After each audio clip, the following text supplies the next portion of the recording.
और विशेष रूप से मैं तो आप सबको प्रणाम करता हूं कि शरीर की असुविधा और कष्ट सहकर भी, गर्मी सहकर भी, आप प्रतिकूलताएं हंसते हंसते सहकर भी आप सत्संग को और गुरुदेव के दर्शन को, जप तप को महत्व देते हैं। सचमुच ये रास्ता भगवान की आंखों में अपनी छवि अच्छी बनाने का रास्ता है। लोगों की आंखों में अपनी छवि कितनी ही अच्छी क्यों न हो जाए, उसका कोई मूल्य नहीं है, पर इस प्रकार साधना सुमिरन करके जिसने भगवान की आंखों में अपनी छवि अच्छी बना ली, सचमुच वही अच्छा है। वैशाख मास में भगवान विष्णु के 24 अवतारों में से 6 अवतार तो वैशाख मास में ही हुए हैं, और उसमें एक कुर्मा अवतार, कच्छप अवतार वैशाख मास में हुआ। भगवान का नरसिंह अवतार वैशाख मास में हुआ है, और तीसरा भगवान विष्णु का परशुराम अवतार वैशाख मास में हुआ, अक्षय तृतीया जो गई। भगवान का नर नारायण जी का अवतार वैशाख मास में हुआ है, बुद्ध अवतार, जिसको बुद्ध पूर्णिमा भी कहते हैं आज की, वैशाख मास में।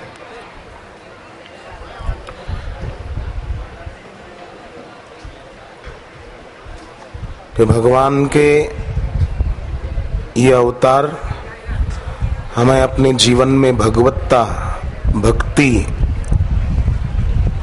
बढ़ाने की सद प्रेरणा देते हैं, जो कि स्वाभाविक ही इस प्रकार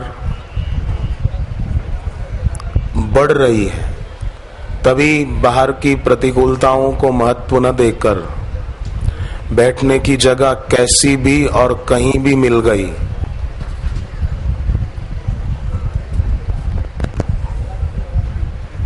बैठने की जगह सम न हो, पर साधकों के हृदय में समता जरूर होती है,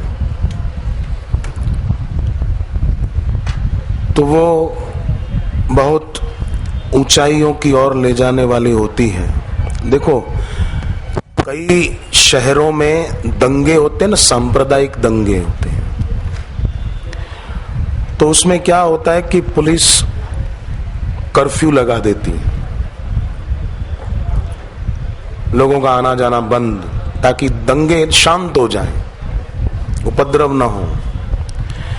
ऐसे ही इंद्रियां जो है हमारी, वो बहुत उपद्रव मचाती है। आंख किसी के रूप के तरफ, कान शब्द के तरफ, जीभ स्वाद के तरफ, त्वचा स्पर्श के तरफ, तो वहां भी थोड़ा कर्फ्यू लगाने की जरूरत है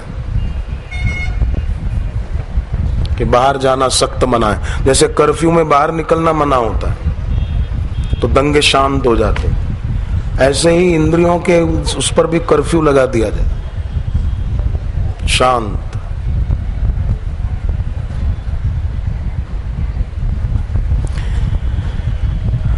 और बाहर जाते हैं तो स्वाभाविक सोचते हैं चलो होटल में खा लें, चलो इधर खा लें। कोशिश करके ये ध्यान रखा जाए, क्योंकि आहार शुद्धो सत्व शुद्धि, सत्व शुद्धि ध्रुवा स्मृति। जिसका आहार शुद्ध है उसकी सात्विकता बढ़ती है, और जिसकी सात्विकता बढ़ती है उसकी स्मृति में अशुद्धियां नहीं रहती, उसकी स्मृति बढ़िया रहती है। साधना की ऊंचाइयों से गिराने वाली स्मृति उसकी नहीं होती, साधना की ऊंचाइयों पर ले जाने वाली उसकी स्मृति होती, ध्रुवा स्मृति।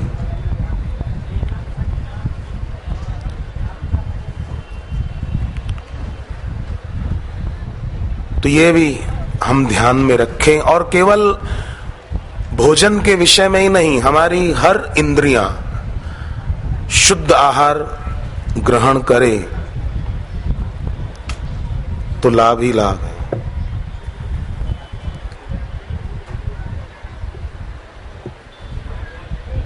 धर्म व्यक्ति की बुद्धि में रहता है केवल, तो वो व्यक्ति नाम मात्र का धार्मिक होता है। जब धर्म व्यक्ति के स्वभाव में आ जाता है तो व्यक्ति सही अर्थ में धर्मशील हो जाता है। गुण कोई व्यक्ति में हो, संयम का, सदाचार का, पवित्रता का, कोई भी गुण हो, अच्छी बात है, पर जब उस गुण का अभिमान नहीं रहता तो वो व्यक्ति गुणशील कहलाता है।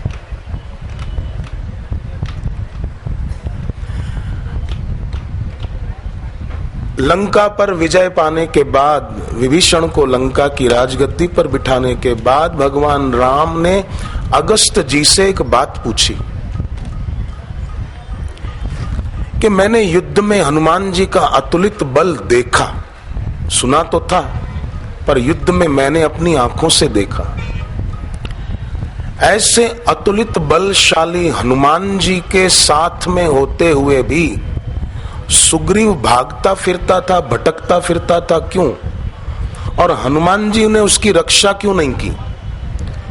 हनुमान जी के लिए कुछ असंभव नहीं है, ये मैंने युद्ध में देख लिया, राम जी कहते हैं। फिर भी हनुमान जी सुग्रीव की रक्षा वाली से क्यों नहीं कर रहे थे? हनुमान जी का तो एक मुक्का पड़ता, वाली दोबारा उठता ही नहीं। तो ऐसा क्यों? तो अगस्त जी ने बहुत बढ़िया बात कही। अगस्त जी ने कहा, और गहरी, अगस्त जी ने कहा कि प्रभु हनुमान जी है ना, इनको अपने मैं की भी स्मृति नहीं तो अपने गुणों की स्मृति क्या होगी? जहां मैं की स्मृति है वहां गुणों की स्मृति है, जहां गुणों की स्मृति वहां क्षुद्र में उतना ज्यादा मजबूत होता है।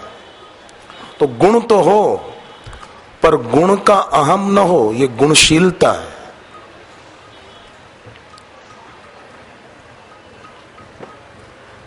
और हनुमान जी का दूसरा उद्देश्य यह भी रहा कि सुग्रीव को ऐसा ना हो कि मैं बलशाली हूं, मतलब हनुमान जी सोचते हैं कि मैं बलशाली हूं, सुग्रीव का दुख मिटाने में मैं शक्तिमान हूं, ये ना हो। हर व्यक्ति ईश्वर आश्रित हो, उसको मेरे प्रति कोई झुकाव, मेरे प्रति कोई आकर्षण, या मैं बड़ा समर्थ व्यक्ति हूं, ऐसा न हो। ईश्वर ही सर्वसमर्थ है, ऐसा सुग्रीव को पक्का हो जाए।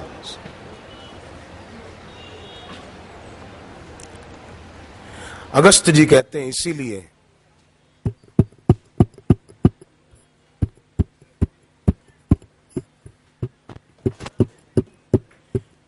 हरिओम हरिओम।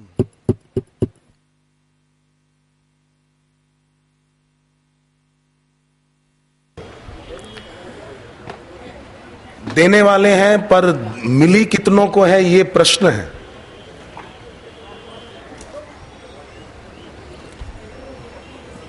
पर सच्चाई तो मुझे ये भी उतनी ही सच्ची लगती है कि 8 प्रकार की शुद्धियां जीवन में आ जाए तो वही सच्ची सिद्धियां हैं। बाकी सिद्धि थी, भस्मासुर के पास शिव जी प्रकट हो गए, पर शुद्धि नहीं थी तो पार्वती जी को देखकर भी उसका मन खराब हो रहा था। तो 8 प्रकार की शुद्धियां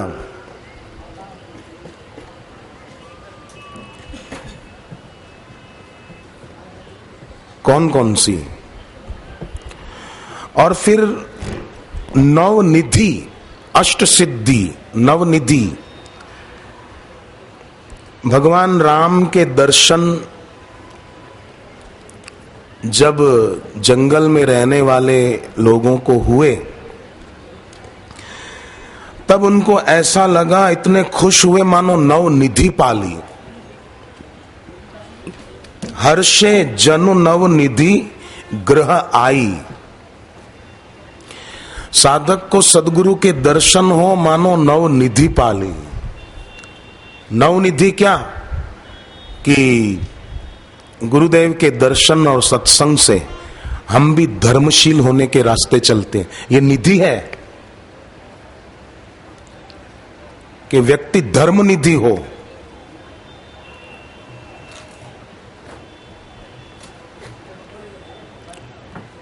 रूप निधि हो।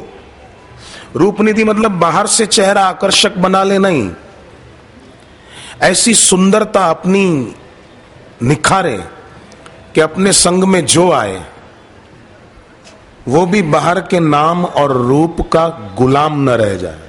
ये रूप निधि है। और गुरुदेव के संग के प्रताप से ये ऊंचाई अनेक साधकों के जीवन में आई है। धर्म निधि, रूप निधि, किसी का रूप खींच न पाए और न खुद के तरफ किसी को आकर्षित करे।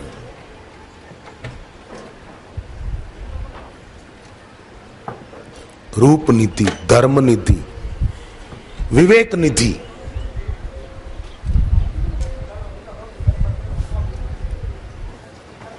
ऐसे ऐसे साधक मैंने देखे कि हर एकादशी निर्जला करते हैं।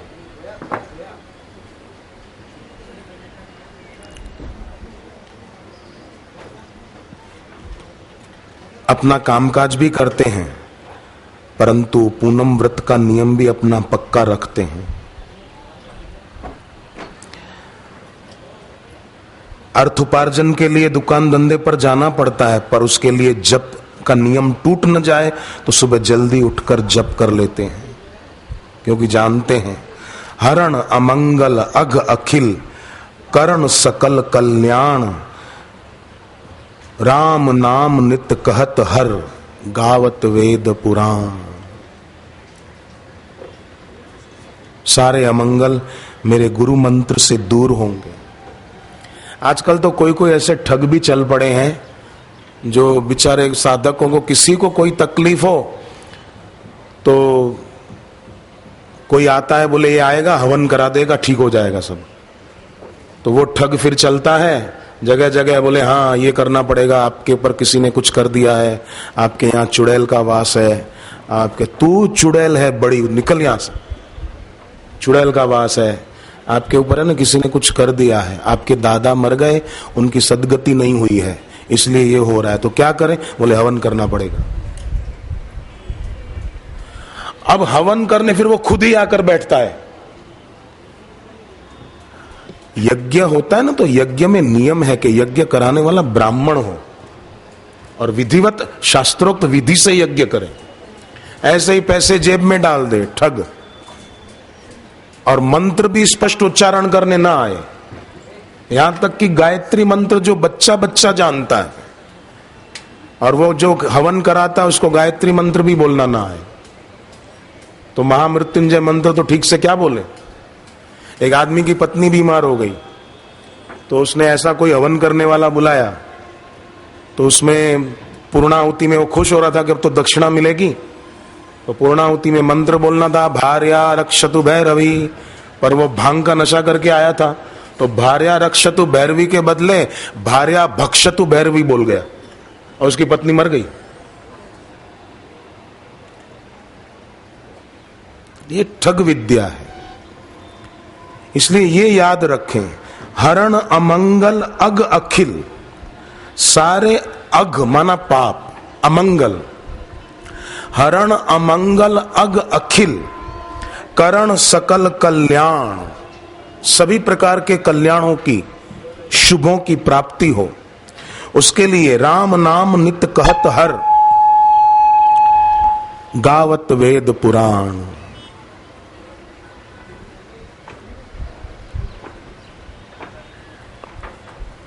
अगस्त्य ऋषि कहते हैं कि हनुमान जी ऐसे हैं कि उनको अपना बल विस्मृत रहता था, और वाली ऐसा था कि उसको अपना बल सदैव ध्यान में रहता था, भगवान ध्यान में नहीं रहते थे।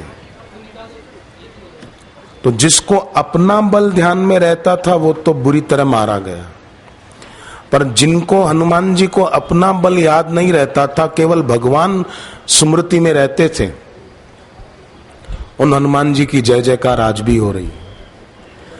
अकेले भगवान राम के मंदिर कहीं नहीं पाओगे, जहां राम जी का मंदिर होगा वहां हनुमान जी जरूर होंगे, पर अकेले हनुमान जी के मंदिर जगह जगह पाओगे।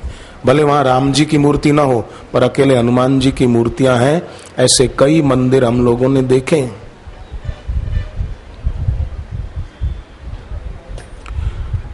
तो ये हनुमान जी सीख देते हैं कि अपने जीवन में अपना बल, अपने गुण, अपनी मैं वो स्मरण में न रहे।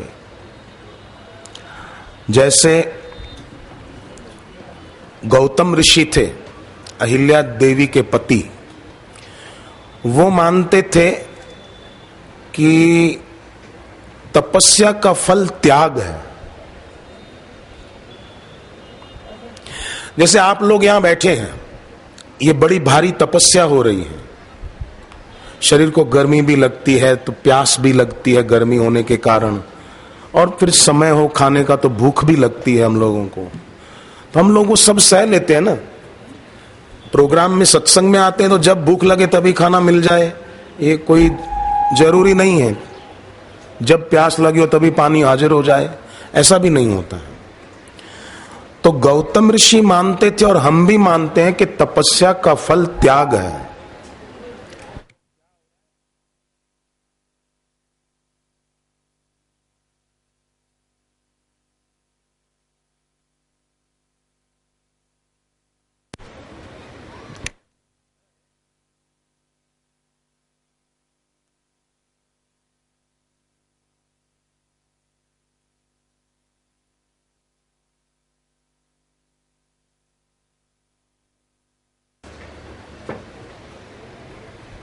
ईर्ष्या का भी त्याग, सब हर तरह से त्याग।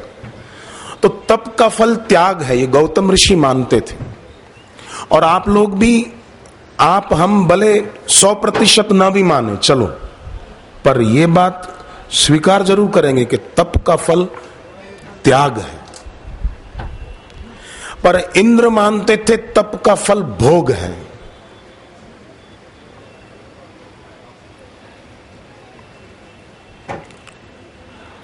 और उसी कारण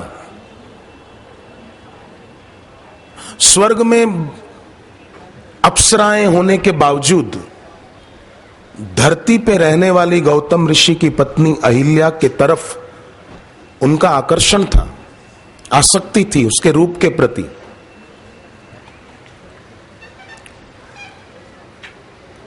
हनुमान जी जो नवनिधि के दाता हैं, हनुमान जी शिव जी के अवतार हैं। जो शिव है वो गुरु हैं, गुरु भी नवनिधि के दाता हैं, रूप निधि। गुरु का शाश्वत सौंदर्य, सदगुरु के स्वरूप का ध्यान, वो शिष्य को बाहर किसी के रूप के प्रति महत्व बुद्धि छुड़ा देता है।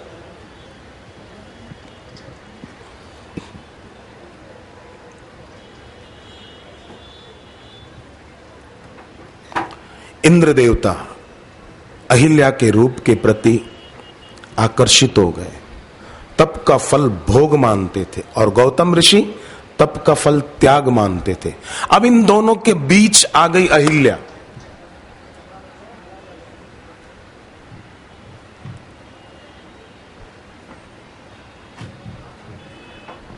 गौतम ऋषि स्नान करने गए और इंद्र देवता गौतम ऋषि का रूप लेकर के आए। अहिल्या गौतम ऋषि की सेवा करती थी।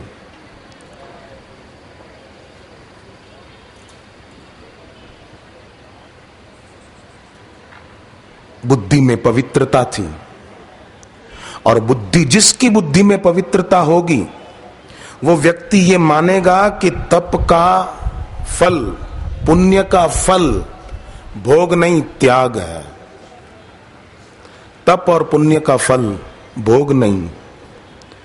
पर जीवन में ऐसे अवसर भी आ जाते हैं कि व्यक्ति की बुद्धि मानते हुए भी कि तप का फल भोग नहीं त्याग है, ये मानते हुए भी, स्वीकारते हुए भी व्यक्ति की बुद्धि भोग के तरफ आकृष्ट हो जाती है। जैसे अहिल्या भी इंद्र को पहचान न पाई और उसको गौतम मान लिया।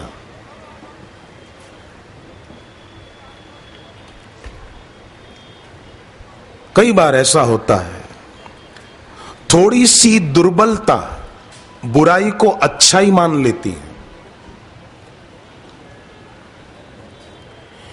इसलिए ईश्वर और ईश्वर प्राप्त गुरु जो परम सबल हैं, जो गुणशील हैं, धर्मशील हैं, उनका सानिध्य, उनका संग, उनकी उपासना, बाहर से दूर होते हुए भी उनके चिंतन में इतनी तल्लीनता कि उनसे दूरी का एहसास न हो, तो फिर दुर्बलताएं अपने आप उनकी उपस्थिति नष्ट कर देगी, दुर्बलताओं को जो हमें भक्ति भाव से वंचित कर देती है। पर अहिल्या इंद्र की ओर आकृष्ट हो गई, बुद्धि भोग की ओर आकृष्ट हो जाती। और फिर गौतम ऋषि को पता चला तो उन्होंने श्राप दे दिया। बुद्धि में जब भोगवाद आ जाता है तो जड़ता आ जाती है, पर भगवान और गुरु के चरणों के प्रति भक्ति आ जाती है तो जड़ता समाप्त होकर चेतनता आ जाती है। फिर व्यक्ति मानेगा कि तप और पुण्य का फल सांसारिक भोग नहीं, त्याग है। देखो जिंदगी के दिन कितना जल्दी से बीतते चले जा रहे हैं, कैसे समय बीत जाता है। पिछले साल सत्संग था, हम सब आए थे यहां, एक साल बीत गया, ये दूसरा आयोजन हो गया। कैसे समय तेजी से बीतता जा रहा है, कब सुबह होती है, कब शाम होती है। ऐसे में हम सब साधक भाई बहनें ये संकल्प करें कि अब हमें अधिक से अधिक वीतरागी होने के रास्ते चलना है। किसी से मिले जुले पर जैसे खड़े होते हैं ना तो कपड़े झाड़ देते हैं थोड़े, ऐसे किसी से मिले जुले उसकी याद को झाड़ दें।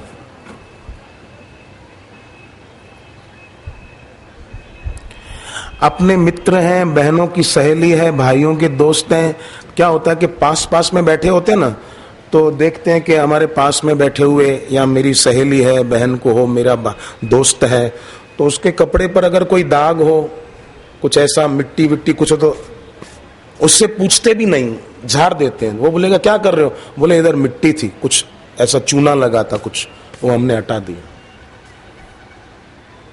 मित्र का हटा देते हैं, बहने सहेली का हटा दे दाग, तो हम अपने दिल में रहे हुए दागों को भी ध्यान में रखकर उसको हटाने का प्रयास करें कि अमुक दाग हट चुके, अब अमुक बाकी हैं।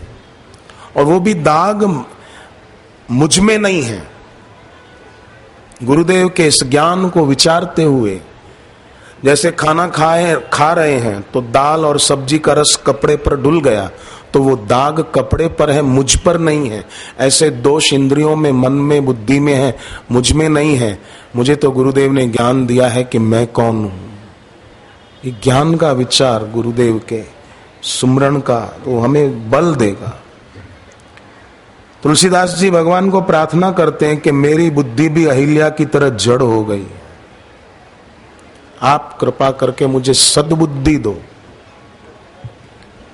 ताकि मैं तप का फल, पुण्य का फल भोग न मानूं, त्याग मानूं।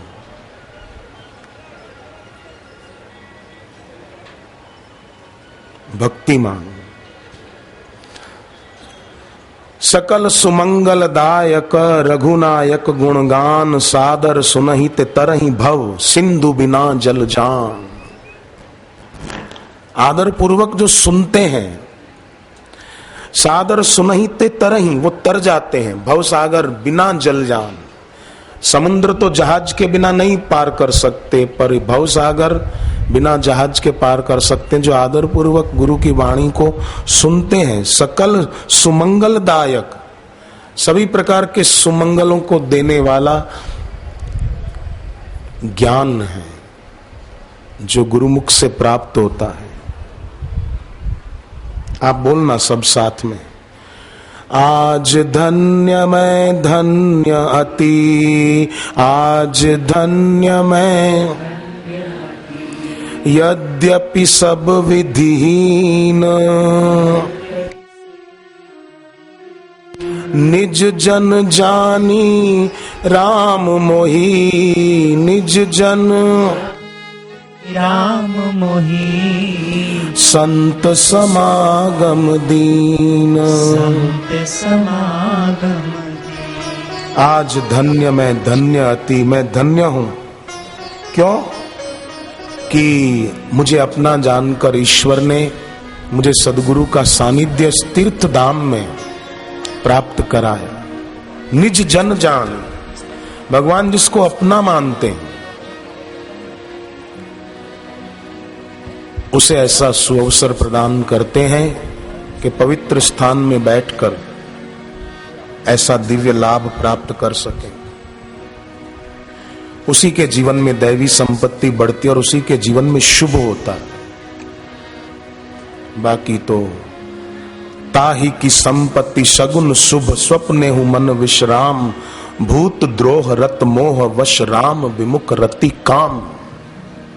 मतलब उसके जीवन में क्या संपत्ति आएगी, क्या शुभ होगा, क्या शुभ शगुन होंगे। जो भूत द्रोह, दूसरों का द्रोह करता है, ये आइसक्रीम खा रहा था, वो पकोड़े खा रहा था, ये इधर फालतू बातें कर रहा था, ये कर रहा था, इसने ऐसा क्यों कर दिया, वो गलत है, वो बुरा है। दूसरों के दोष को देखने वाला स्वयं के दोषों के प्रति अंधा हो जाता है। भूत द्रोह रत मोहवश, राम विमुख, भगवान और गुरु से विमुख हैं। रति काम, कामनाओं की पूर्ति में मजा आता है। तो ताही की संपत्ति सगुन शुभ, उसके जीवन में संपत्ति नहीं होगी। दैवी संपत्ति से अर्थ दैवी संपदा।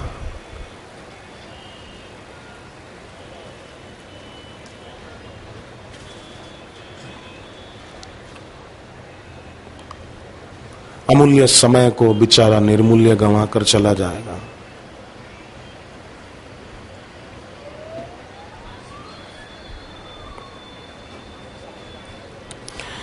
₹500 की नोट हाथ में रखकर उस पे जो नंबर लिखा था, एक आदमी मोबाइल पे डायल कर रहा था।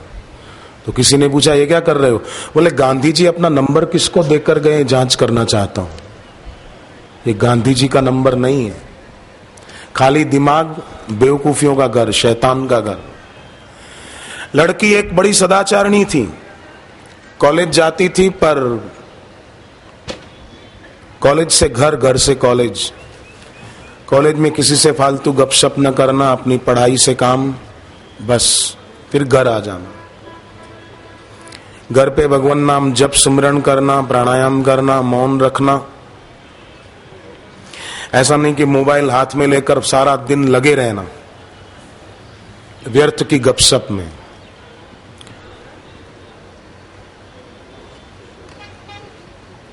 कॉलेज में एक बदचलन लड़का था जो उसके रूप के प्रति मोहित था।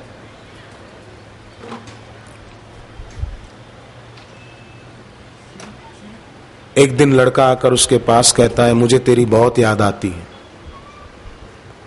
लड़की कुछ बोली नहीं। तेरा ही चिंतन चलता रहता है। किताब पढ़ता हूं तो हर पन्ने पर तू दिखाई देती है। रात को जब सोता हूं तो सपने में भी तू आती है। क्या मैं भी तुझे सपने में कभी दिखता हूं? लड़की बोली, मैं हनुमान चालीसा रोज पढ़ के सोती हूं कि भूत पिशाच निकट नहीं आवे, महावीर जब नाम सुनावे। रोज पढ़ के सोती हूं, इसलिए मुझे कोई सपने में नहीं आता। सपने में कोई आते हैं तो मेरे गुरुजी दिखाई देते हैं और हनुमान जी दिखाई देते हैं, बस, बाकी और कोई नहीं आता। कैसा सुंदर जवाब दे दिया उसने। क्यों? कि वो अपने जीवन के अमूल्य समय को निर्मूल्य न गंवाकर सार्थक करती थी। भूत द्रोह रत नहीं, मोहवश नहीं, मोह से रहित, किसी के द्रोह से रहित।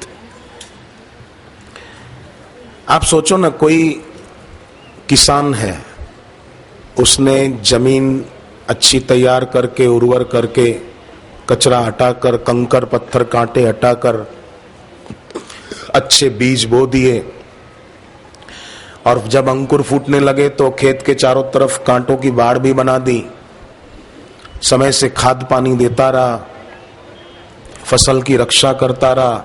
जब फसल पूरी पक गई, तैयार हो गई, तो क्या किया कि कांटों की बाड़ थोड़ी हटाकर और पशु छोड़ दिए, भैंसे छोड़ दी, कोई और पशु छोड़ दी। तो आपको लगेगा जरूर बेवकूफ रहा होगा आदमी, फसल तैयार हुई और पशु छोड़ दिए। तो उसको हम कहेंगे कि नासमझ है। पर सोचो, कोई व्यक्ति साधना, सेवा, सुमिरन खूब करे, परंतु फिर पतित लोगों की संगति में अपने को पतित कर दे, तो वो भी उसके जैसा ही तो है। फसल तैयार हुई और पशु छोड़ दिए। माया मृग काया बसे, कैसे उबरे खेत, जो बोए सोई चरे, लगे न हरि सो हेत।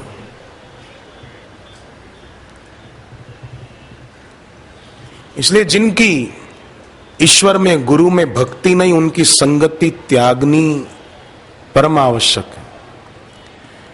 पार्वती जी तप कर रही थी, शिव पुराण में कथा आती है। शिव जी परीक्षा करने के लिए ब्राह्मण का रूप लेकर आए और शिव जी स्वयं अपनी निंदा करने लगे। तो पार्वती जी ने कहा, आप ब्राह्मण हो इसलिए मैं आपको कुछ नहीं बोलती, आप पर प्रहार नहीं करती, और कोई होता तो मैं उसको दिखा देती। ब्राह्मण पर हम प्रहार नहीं कर सकते, इसलिए आप यहां से चले जाओ, इसी में आपकी भलाई है। और अब एक शब्द भी अगर मेरे शिव जी के लिए आपने कहा तो मैं अब आप पर तो प्रहार नहीं कर सकती, पर मैं अपना शरीर नष्ट कर दूंगी। कन्या की हत्या का पाप आपको लगेगा ब्राह्मण। शिव जी प्रसन्न हो गए और अपने असली रूप में प्रकट हो गए। पार्वती जी ने प्रणाम किया। शिव जी ने कहा, मैं बहुत खुश हूं तुम्हारे प्रेम और तुम्हारी तपस्या से, चलो अब हम विवाह कर लेते हैं। पार्वती जी ने कहा कि पिताजी की और मां की अनुमति के बिना मैं विवाह नहीं कर सकती। और दूसरी बात, भोलानाथ प्रभु, पिछले जन्म में जब मैं सती थी तब मेरे पिता दक्ष ने मेरा और आपका विवाह तो कराया था, पर उसमें नवग्रहों का पूजन नहीं हुआ था। विधिवत जो शादी में नवग्रहों का पूजन होना, ये विधि है कि शादी में नवग्रह का पूजन हो, पर पिता ने जल्दबाजी के कारण वो कराया ही नहीं। उस कारण परिणाम ये आया कि आपके और मेरे दाम्पत्य जीवन में कई क्लेश हुए और मुझे शरीर जला देना पड़ा अपने पिता दक्ष के यज्ञ में। सोचो, आजकल जो लव मैरिज करते हैं और कोर्ट में जाकर रजिस्टर मैरिज करते हैं, उनकी क्या दशा होगी। कईयों की तो मैं देखता हूं, मुझे जो लव मैरिज वाले भी कई मिलते हैं, बड़े दुखी हैं।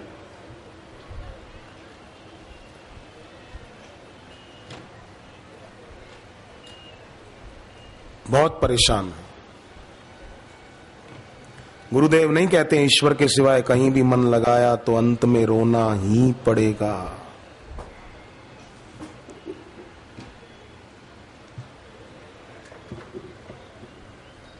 पार्वती जी कितनी सुंदर बात कहते हैं, बोले नवग्रहों का पूजन नहीं हुआ। जपा कुसुम संकाशम काश्यपेयम महाद्युतिम तमोरिम सर्व पापग्नम प्रणतोस्मि दिवाकरम, ये सब हुआ नहीं। क्योंकि आजकल तो डीजे चलता रहता है ना, गाने चलते रहते हैं, आवारागर्दी के गीत सुनकर खुश होते रहते हैं और गीतों पर नाचते हैं।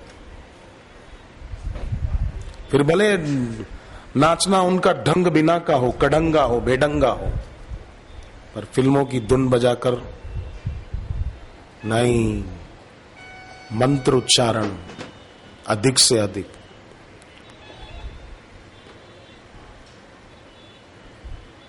कई साधक परिवारों में शादियां होती है तो वो लोग ये डीजे डिस्को विस्को का सहारा नहीं लेते।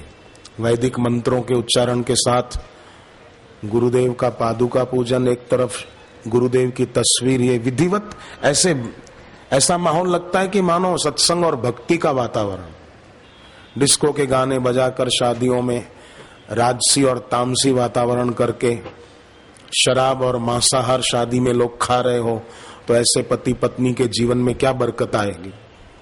इसलिए शादियां अधिक खर्चीली ना हो, शराब और मांसाहार तो बिल्कुल ना हो। अगर कोई करता हो तो उनको भी सीख दी जाए, प्यार से समझाया जाए कि जहां हिंसा और मादकता हो उन पति पत्नी के जीवन में जिनकी शादी के समय ऐसा हो रहा तो उनकी संतान कैसी आएगी? वेद मंत्रों का उच्चारण हो, वैदिक रीति से विवाह हो, तो उनके घर में भी सुख शांति और संपत्ति बढ़ेगी। गुरुदेव के सानिध्य में सत्संग में आए ताकि नवनिधि, धर्म निधि, गुण निधि, रूप निधि, बल निधि, सदगुरु का बल भी अद्भुत है। जैसे भगवान राम ने जब वाली को तीर मारा तो वाली ने भगवान राम को कहा कि आपने मेरे को पेड़ के पीछे से छुपकर क्यों मारा? भगवान ने कहा सुग्रीव के गले में तूने माला देखी थी? बोले देखी थी। वो मैंने पहनाई, तुझे पता था? बोले हाँ। तो फिर मम बुझ भल आश्रित ते ही जानी, मारा चहसी अधम अभिमानी। मेरी बाहों का बल पाकर वो आया था, फिर भी तूने उसको मारने की कोशिश की। तू मुझे देखना ही नहीं चाहता है। मैं दिखना नहीं चाहता हूं, मैं दिखता नहीं हूं, ऐसी बात नहीं है। तू देखना नहीं चाहता। तेरी पत्नी तुझे मना कर रही थी? बोले हाँ। तो तेरी पत्नी के अंदर से मैं ही बोल रहा था कि मत जा, पर तू देखना ही नहीं चाहता। मैंने फिर सोचा चलो तू देख ले। मैंने माला पहना दी सुग्रीव को, पर फिर भी तू देख नहीं पाया। और मेरे बल का आश्रय लेकर आया हुआ व्यक्ति, उसको तूने मारना चाहा। ऐसे ही सदगुरु की कृपा का बल पाकर भी जो चलता है, दृढ़ता पूर्वक उन्हीं के ध्यान सुमरण में तल्लीन रहता है, और बाहर के जो लोगों को धोखा देने वाले लोग, ठग लोग, हवन करना पड़ेगा, ये करना पड़ेगा, वो करना पड़ेगा, इस झंझट में पड़ो ही मत। आजकल कई जगह एक आदमी घूमता रहता है, हवन करना पड़ेगा, ये करना पड़ेगा, वो करना पड़ेगा। फिर वो सब करके बोलता है कि दक्षिणा का क्या हुआ? आ जाते हैं अपनी औकात पर फिर कि दक्षिणा का बंदोबस्त नहीं किया आपने। फिर घर वाले भी बेचारे क्या करें, जान छुड़ाने के लिए। ले भाई सावधान रहो। मैं दावे से कहता हूं, अब बात निकली है तो कहूं, शिव जी की 5 शक्तियां हैं, और जो शिव है वो गुरु हैं, गुरु की भी वो 5 शक्तियां हैं। इसलिए कोई भी साधक अपने को अकेला और असहाय न माने। वो 5 शक्तियां कौन कौन सी? एक सर्व कर्तृत्व रूपा शक्ति। वैसे तो अनंत शक्ति वाला अविनाशी, रिद्धि सिद्धि उसकी दासी, पर एक मुख्य सर्व कर्तृत्व रूपा। इसके 2 अर्थ। एक तो उनके लिए कुछ भी कर्तृत्व शेष नहीं है, पर लोक मांगल्य के लिए फिर भी गुरुदेव दीक्षा देते हैं, सत्संग सुनाते हैं, कई सेवा के कार्य अपने मार्गदर्शन में संपन्न करवाते हैं। ये भी है। बालक वृद्ध और नर नारी सभी प्रेरणा पाए भारी। सर्व कर्तृत्व शक्ति। उनके लिए कुछ असंभव नहीं है, पर उसका मतलब ये भी नहीं कि जैसे कृष्ण भगवान सब करने में समर्थ थे, पर सुभद्रा ने श्री कृष्ण को यह नहीं कहा कि मेरा बेटा अभिमन्यु मर गया है, आप तो सब कुछ कर सकते हो, उसको जरा जिंदा कर दो ना। ये सुभद्रा जी ने नहीं कहा। ऐसी सुभद्रा की पूजा जगन्नाथपुरी में होती है। हिंदुओं के 4 धाम में से एक जगन्नाथपुरी, उड़ीसा में। वहां सुभद्रा जी की भी पूजा होती। भगवान जगन्नाथ, बलभद्र और सुभद्रा जी की पूजा। कौन सुभद्रा? के अभिमन्यु मारा गया, कृष्ण भगवान को एक शब्द नहीं कहा कि मैं आपकी सगी बहन हूं और मेरा बेटा युद्ध में मर रहा था, आपने उसको बचाया क्यों नहीं? आप तो समर्थ हैं।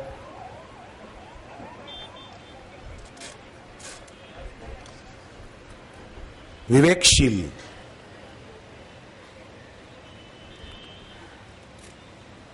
किसी की मृत्यु होने पर आदमी दुखी भी हो सकता है, और किसी की मृत्यु होने पर आदमी ये भी सोच सकता है कि एक का वियोग होने पर हमको इतना दुख हुआ, पर जब हमारे शरीर की मौत होगी तो एक साथ सबका वियोग हो जाएगा, तब कितना दुख होगा। तो उस दुख से बचने के लिए मैं अभी से ज्ञान का विचार करूं, भक्ति बढ़ाऊं, अपनी उपासना बढ़ाऊं। ये सोचकर व्यक्ति विवेकशील हो, गुण निधि, विवेक निधि,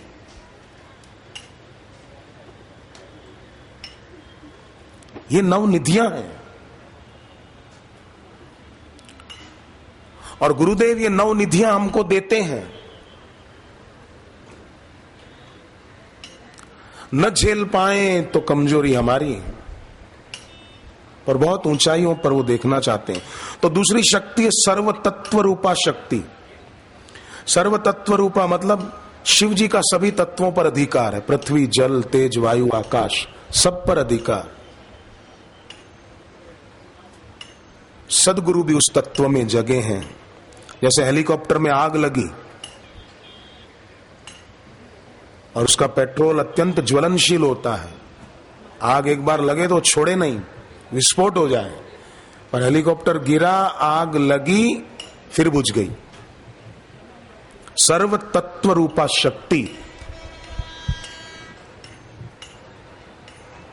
नहीं तो कई, जब गुरुदेव हेलीकॉप्टर में थे और गिरा और आग लगी, आग फिर बुझ गई।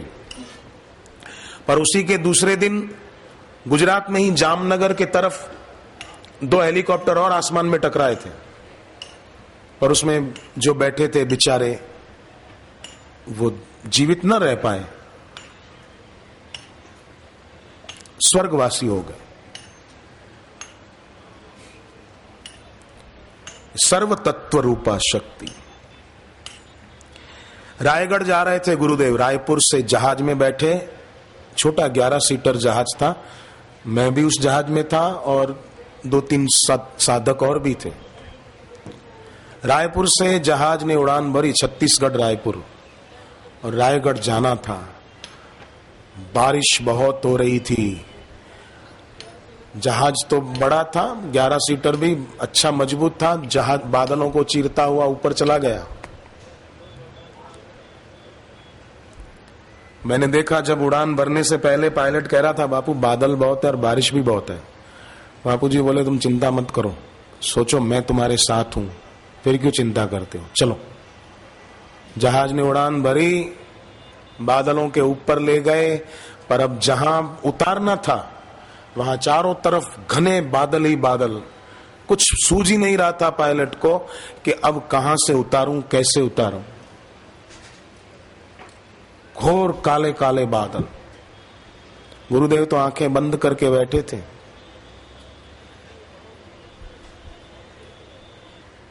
पायलट बेचारा चक्कर लगा रहा था कि कहीं से कुछ ऐसा अवसर मिले कि मैं जहाज को नीचे उतार लूं। कुछ पता नहीं चल रहा।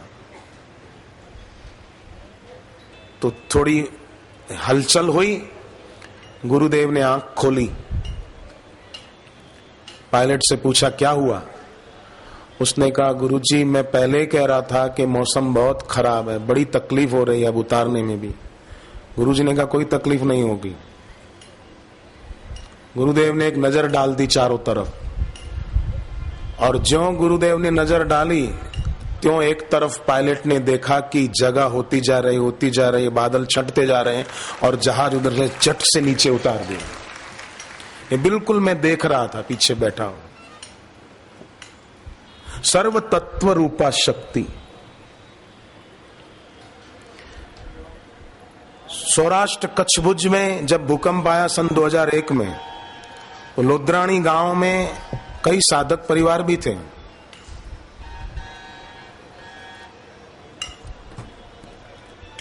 झटके आए, सब लोग घरों से निकलकर भाग गए। कुछ सेकंड में तो पूरा गांव मलबे के ढेर में बदल गया। बाद में देखा कि अरे एक परिवार ने कि हमारी बच्ची अंदर रह गई, एक साधक परिवार की 3 साल की बच्ची अंदर रह गई। सबने मिलकर मलबा डरते डरते कांपते हाथों से हटाया कि बच्ची का क्या हाल हुआ होगा। पर देखा कि बच्ची बिल्कुल सुरक्षित है और हंसते हुए कहती है कि आप सब तो भूलकर भाग गए, पर मेरे गुरुजी मेरे को नहीं भूले, उन्होंने मेरी यहां भी रक्षा की। सर्व तत्व रूपा उनकी शक्ति है। ऐसे समर्थ गुरु के होते हुए भी कोई दूसरों का सहारा ले तो सोचो वो आदमी उपहास का पात्र है, दया का पात्र है। उनके सुमिरन में, उनके ध्यान में, उनके दिए हुए मंत्र जप में तल्लीन रहे तो जरूर गुरु रहमत से तर जाएगा, कष्टों से, समस्याओं से पार होगा। हिम्मत रखे, कमजोर मानसिकता का गुलाम न हो। गुरु रहमत से तर जाएगा, गुरु शरणी तू घर आएगा, गुरु शरणी तू घर आएगा।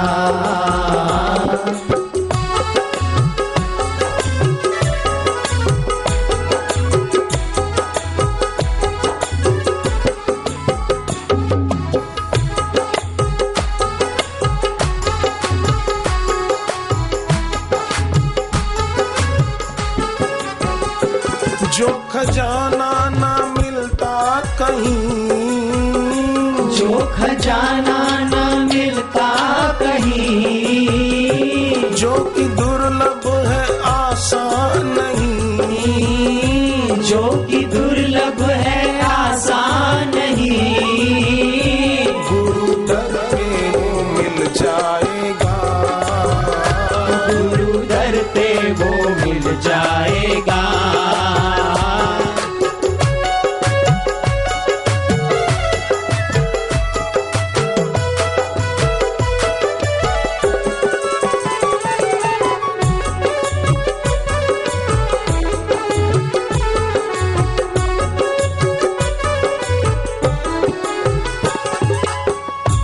इनकी सेवा जो भी है करे, इनकी सेवा जो भी है करे, ध्यान इनका जो निश दिन धरे, ध्यान इनका जो निश दिन धरे, सच्चा सुख तो वही पाएगा, सच्चा सुख तो वही पाएगा।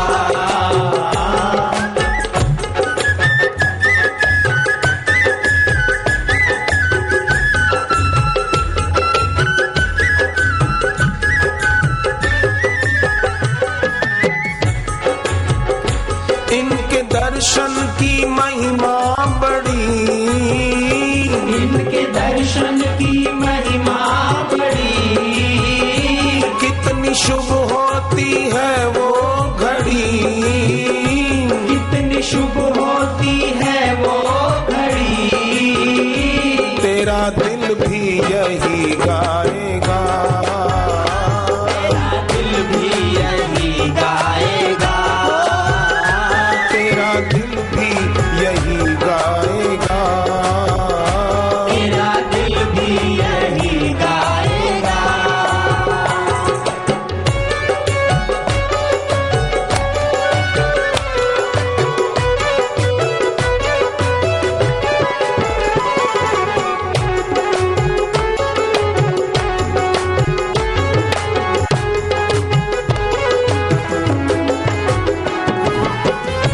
तू तमन्ना किसी की न कर, तू तमन्ना किसी की न कर, बस हृदय में गुरु ध्यान धर, बस हृदय में गुरु ध्यान धर, बिन मांगे तू सब पाएगा, बिन मांगे तू सब पाएगा, बिन मांगे तू सब पाएगा, बिन मांगे तू सब पाएगा।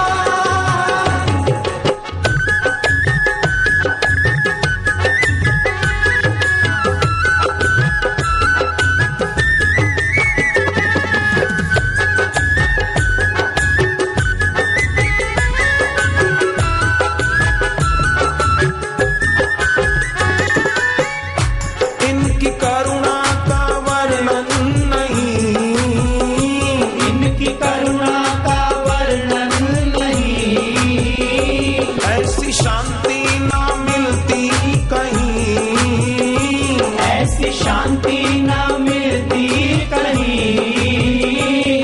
भी आया संवर जाएगा, जो भी आया संवर जाएगा, जो भी आया संवर जाएगा, जो भी आया संवर जाएगा।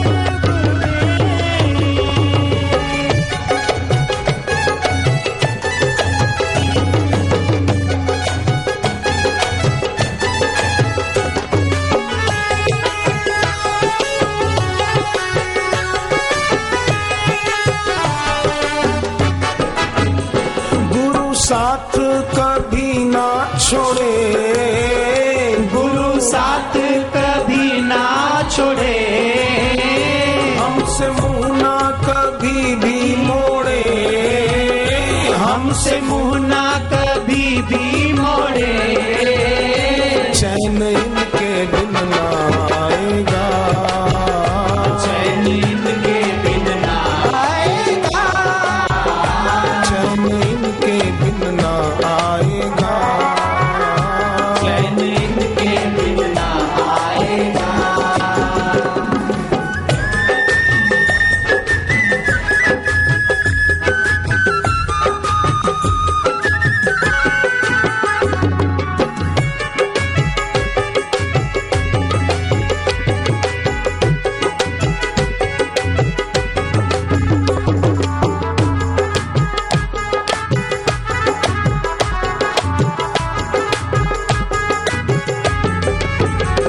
तेरी तकदीर में जो लिखा, तेरी तकदीर में जो लिखा, तू उसे भी बदल के दिखा, तू उसे भी बदल के दिखा, फिर वो होगा जो तू चाहेगा, फिर वो होगा जो तू चाहेगा, फिर वो होगा जो तू चाहेगा, फिर वो होगा जो तू चाहेगा।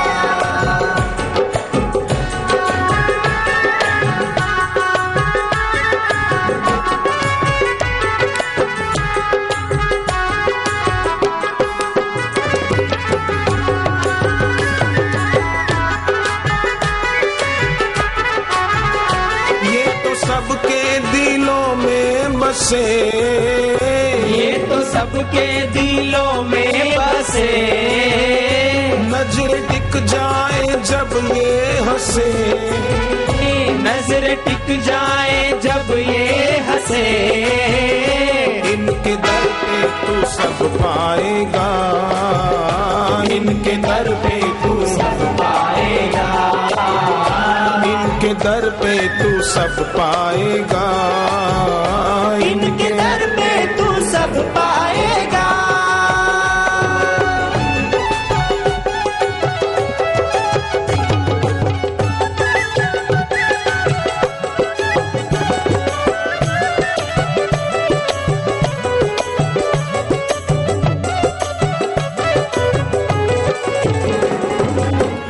मिथ्या जग के नजारे सभी, मिथ्या जग के नजारे सभी, सुख न देते हैं हमको कभी, सुख न देते हैं हमको कभी, तुझको नश्वर ना फिर पाएगा, तुझको नश्वर ना फिर पाएगा, तुझको नश्वर ना फिर पाएगा, तुझको नश्वर ना फिर पाएगा।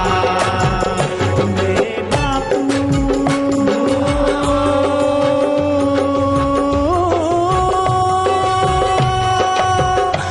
मेरे बापू,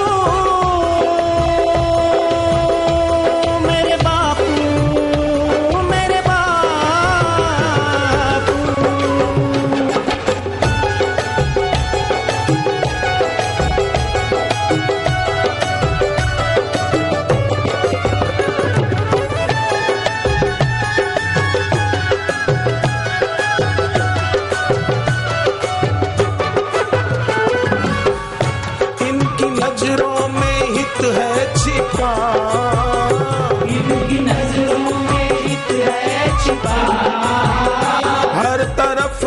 बस इनकी कृपा, हर तरफ है बस इनकी कृपा, तेरा दिल भी ठहर जाएगा, तेरा दिल भी ठहर जाएगा, तेरा दिल भी ठहर जाएगा।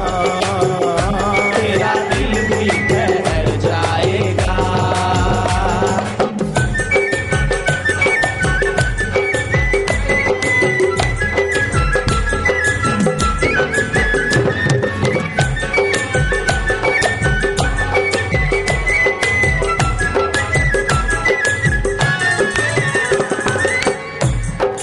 सद्गुरु देव भगवान की जय।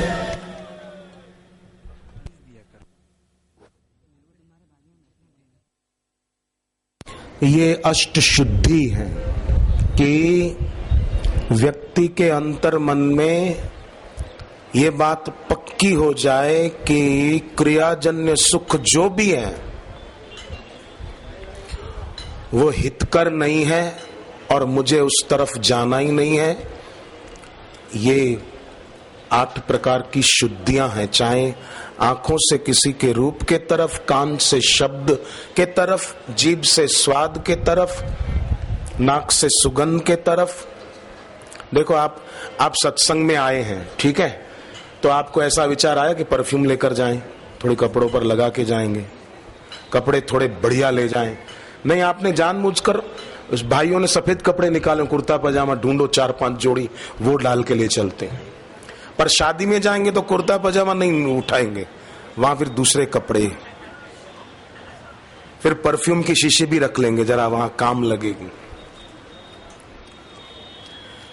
मैं तो आश्रम में आया, उसके बाद मेरी 3 बहनों की शादी हुई, मेरी सगी बहनें, उनकी शादी हुई, मेरे सगे भाइयों की शादी हुई, पर मैं किसी की शादी में नहीं गया। उन्होंने बहुत कहा था, मेरे भाई ने बहुत कहा थोड़ी देर के लिए आ जाओ, मैं नहीं गया। मेरी सगी बहन की शादी हुई, नहीं गया।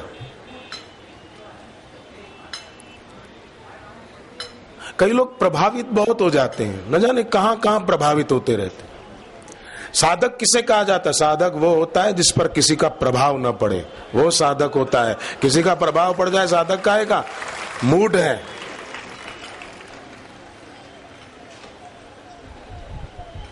आगरा में सत्संग था बहुत साल पहले, मैं जब पहली बार आगरा गया था सत्संग के लिए, तो एक सेठ मिले मुझे, गोविंद राम उनका नाम मुझे अभी तक याद है। बात तो 14-15 साल पहले की है, पर मुझे नाम उसका अभी तक याद है। सेठ गोविंद राम सिंधी थे, ऑयल मिल थी उनकी अपनी। उन्होंने मुझे कहा, मैंने बापूजी से दीक्षा नहीं ली है, मैं किसी और गुरु का शिष्य पहले हो चुका हूं, पर बापूजी का सत्संग मुझे बहुत अच्छा लगता है। मौत की मौत नामक एक कैसेट मैंने सुनी, भाग 1 और 2, उसमें बापूजी कह रहे थे कि अगर कोई शादी बारातों में जाता है तो साधु भी असाधु हो जाता है, पर किसी की अंतिम यात्रा में कोई असाधु जाता है तो असाधु भी साधु बन जाता है। बोले ये मैंने सुना कैसेट में से, वो दिन और आज का दिन, बोले कई साल बीत गए, मैं किसी की शादी में जाता ही नहीं, और किसी की अंतिम यात्रा देखता हूं तो गाड़ी वहीं लॉक करके साइड करके और उसमें पीछे पीछे जाता हूं, और शमशान में जाकर अपने शरीर को, अपने मन को समझाता हूं कि देख ले, एक दिन तुझे भी लोग उठाकर ले आएंगे। तो लकड़ियों के ढेर पे रख के शरीर जला देंगे। और इससे बोले मुझे बहुत आध्यात्मिक लाभ हुआ। एक आदमी, आप सोचो, साधक नहीं, दीक्षा लिया हुआ नहीं, वो सेठ, इतना बड़ा सेठ, बोले मेरी भतीजी की शादी हुई, मैं नहीं गया। मेरे भांजे की शादी हुई, बहुत बोला उन्होंने, मैंने कहा नहीं।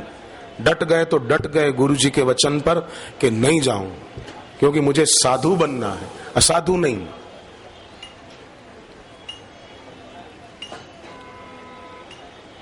कितनी बढ़िया बात, मुझे तो याद रहेगी।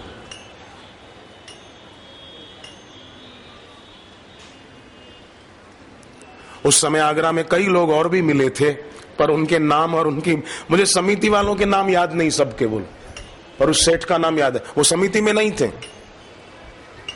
ये मुझे उसका नाम याद रह गया।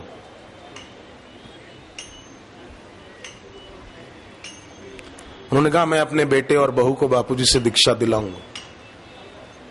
मेरे गुरु भले और हैं कोई, पर मैं मेरे बेटे और बहू को तो बापूजी से ही दीक्षा दिलाऊं। प्रभावित हो जाते हैं लोग, न जाने कहां कहां। किसी की गाड़ी देखी प्रभावित हो गए, किसी का अच्छा ड्रेस देखा प्रभावित हो गए, किसी के घर के पर्दे देखे तो प्रभावित हो गए, किसी की चप्पल देखी तो प्रभावित हो गए, बूट देखा तो मैं भी ऐसा बूट ले आऊं, प्रभावित हो गए।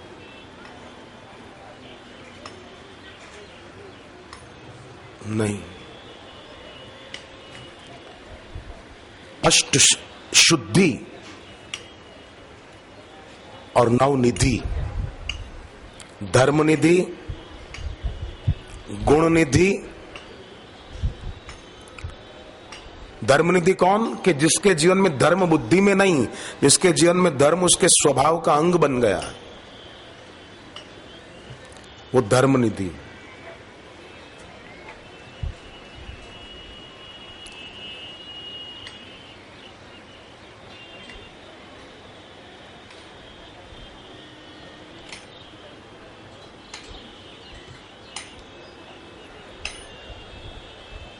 मैंने सुनी एक बात की, एक लड़का ट्रांसलेशन के कारण, ट्रांसलेशन ठीक न करने के कारण फेल हो गया।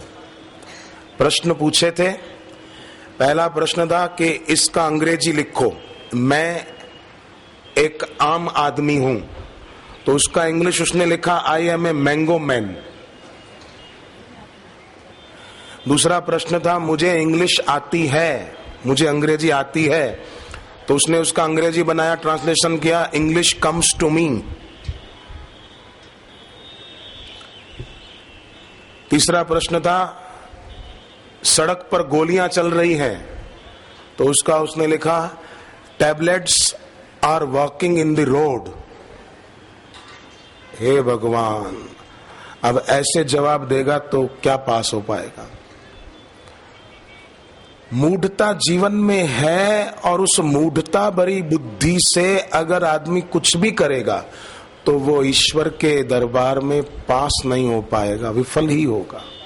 भगवान देखेंगे कि मैंने इसको जीवन दिया पर इस मूर्ख ने अपना जीवन गंवा दिया। धनभागी वो है जो गंवाए नहीं, ऐसे समर्थ अनंत शक्ति वाला अविनाशी गुरु से कुछ पाए। तो 5 शक्तियां मुख्य, सर्व कर्तृत्व रूपा, सर्व तत्व रूपा और पूर्णत्व रूपा।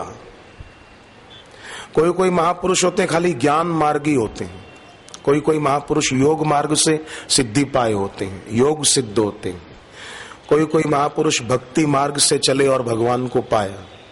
ऐसे भी कई महापुरुष हुए हैं, पर बापूजी तो ज्ञान मार्ग भी, योग मार्ग भी, भक्ति मार्ग भी, कर्म मार्ग भी। इसलिए गुरुदेव के सत्संग में असंख्य लोग आते हैं और दीक्षा लिए हुए भी असंख्य साधक भाई बहनें हैं जो गुरुदेव से ज्ञान का प्रसाद पाकर ज्ञान मार्गी अपने ज्ञान में निष्ठावान हो रहे हैं, भक्ति मार्गी भक्ति में आगे बढ़ रहे हैं, योग मार्गी योग साधना में आगे बढ़ रहे हैं, निष्काम कर्म मार्गी अपने निष्काम कर्म योग में उन्नत हो रहे हैं।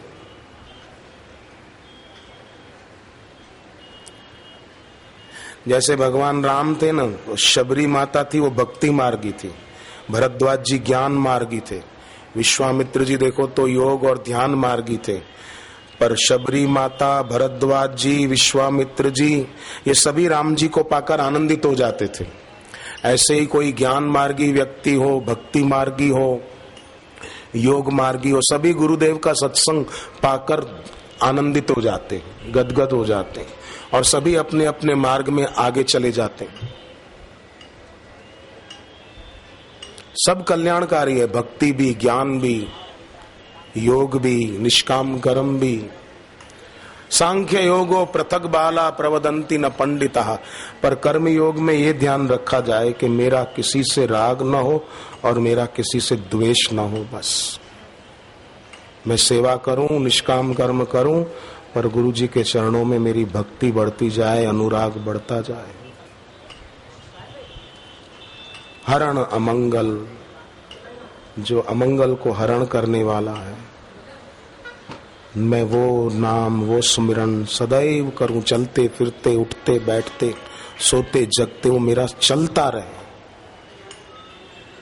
करना ना पड़े। तुलसीदास जी कहते हैं, रसना सांपिनी बदन बिल, जो न जपे हरि नाम। उसकी जीभ नागिन के समान है। रसना सांपिनी बदन बिल, उसका शरीर क्या है? सांप के रहने का बिल। रसना सांपिनी, जीभ है नागिन। जैसे नागिन जहर उगले, ऐसे जीभ के द्वारा निंदा का जहर ही उगलते रहते, चुगली का जहर उगलते रहते हैं। रसना सांपिनी बदन बिल, जो न जपई हरि नाम। तुलसी प्रेम न राम सो, ताही विधाता वाम। उसको विधाता वाम हो गए। तुलसी प्रेम न राम सो। वस्तु व्यक्ति से तो प्रेम है, आसक्ति है।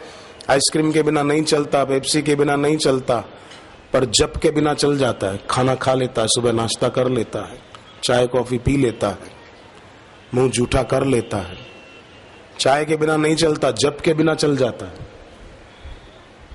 बीड़ी और तंबाकू के बिना नहीं चलता, जप के बिना चल जाता है। कई वो खा लेते हैं, पी लेते हैं, नहीं, जप के बिना न चले। रसना सांपिनी बदन बिल, जो न जपई हरि नाम। तुलसी प्रेम न राम सो, ताही विधाता वाम। हिय फाटहु फूटहु नयन, जरऊ सो तन के ही काम। द्रवहि श्रवहि पुल कई नहीं, तुलसी सुमिरत राम। भगवान नाम सुमिरन करते करते हृदय द्रवीभूत न हो तो हिय फाटहु, ऐसा हृदय तो फट जाए। फूटहु न, ऐसे नेत्र फूट जाए। जरऊ सो तन, वो शरीर जल जाए। जरऊ सो तन के ही काम, वो किस काम का? द्रवहि श्रवहि पुल कहीं नहीं, तुलसी सुमिरत राम।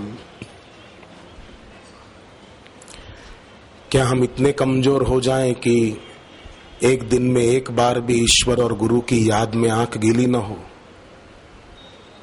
दिन में 24 घंटे में 1 मिनट भी ऐसा नहीं आ सकता?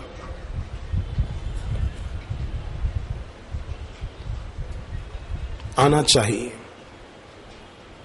ना आए तो 24 घंटे बीत गए, और 24 घंटे में एक बार भी अगर आंख गीली नहीं हुई तो उसको प्रार्थना करें कि 24 घंटे बीत गए, हे नाथ, हे प्रभु, हे गुरुदेव, और इन बीते हुए 24 घंटों में एक बार भी मेरी आंख आपके सुमिरन में गीली नहीं हो पाई। क्या मैं इतना पत्थर दिल हूं? क्या मेरा हृदय इतना कठोर है कि 24 घंटे में एक बार भी नहीं पिघला? मुझे भक्ति दो, मुझे अपनी ऐसी स्मृति दो कि हे मेरे ज्ञान दाता, भक्ति दाता गुरुदेव, 24 घंटे में एक बार तो ऐसी घड़ी आए कि मेरा हृदय भर आए और मेरी आंख आपकी स्मृति से भर आए। मेरे जीवन में जो दोष आ गए हैं वो आपकी भक्ति के प्रताप से ही तो मिटेंगे। हरि माया कृत दोष गुण, बिन हरि भजन न जाहि। भजिए राम तजि काम, सब अस विचारी मन माही। ईश्वर की माया के कारण जो दोष आ जाते हैं वो ईश्वर और गुरु के भजन के बिना जाते भी तो नहीं।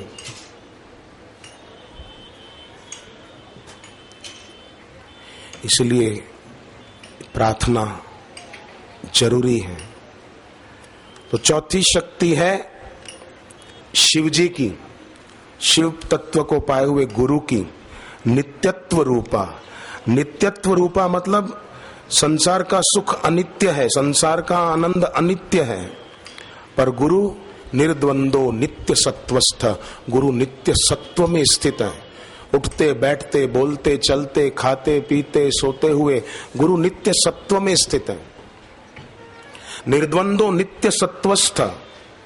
अगर हम चाहते हैं हम नित्य सुख पाएं, मतलब सदा सुख पाएं, दुखी न हो, बेचैन न हो, तो नित्य सत्व में स्थित अपने सदगुरु का नित्य ध्यान करें, नित्य जप करें, तो हमें भी नित्य सुख की प्राप्ति होगी। अनित्य सुख जो शरीर और संसार से मिलता है उसका आकर्षण छूटेगा। जैसे स्वप्न दोष और प्रदर रोग की बीमारी हो किसी को, तो मंगलवार और शुक्रवार 2 दिन 108 बार आहुति डाले या तो जप करे। ओम धरणी गर्भ संभूतम धरणी गर्भ संभूतम विद्युत कांति समप्रभम विद्युत कांति समप्रभम कुमारम शक्ति हस्तम तम कुमारम शक्ति हस्तम तम मंगलम प्रणमाम्यहम मंगलम प्रणमाम्यहम्। ओम मंगलाय नमः। ओम मंगलाय नमः। जब करे तो नमः बोले, अगर आहुति डाले तो ओम मंगलाय स्वाहा, ऐसा कर सकते हैं। तो इससे मंगलवार को ये और शुक्रवार को हेमकुंद मृणालाभम हेमकुंद मृणालाभम दैत्यानां परमं गुरु दैत्यानां परमं गुरु सर्वशास्त्र प्रवक्तारं सर्वशास्त्र प्रवक्तारं भार्गवं प्रणमाम्यहं भार्गवं प्रणमाम्यहम्। ओम शुक्राय नमः। ओम शुक्राय नमः। इससे आदमी शुक्रवान होगा, वीर्यवान होगा। स्वप्न दोष प्रदर रोग की बीमारी को भागने पर मजबूर होना पड़े। मैं पहले करता था बहुत ही, आकाश में शुक्र का तारा उदय होने पर मैं थोड़ी देर रोज करता था, मुझे बहुत फायदा हुआ। विचार शुद्धि और ये बाकी दवाओं से ये तकलीफें नहीं मिटती हैं, ये करने से तकलीफें मिटती है और शरीर बलवान होता है, मजबूत होता है।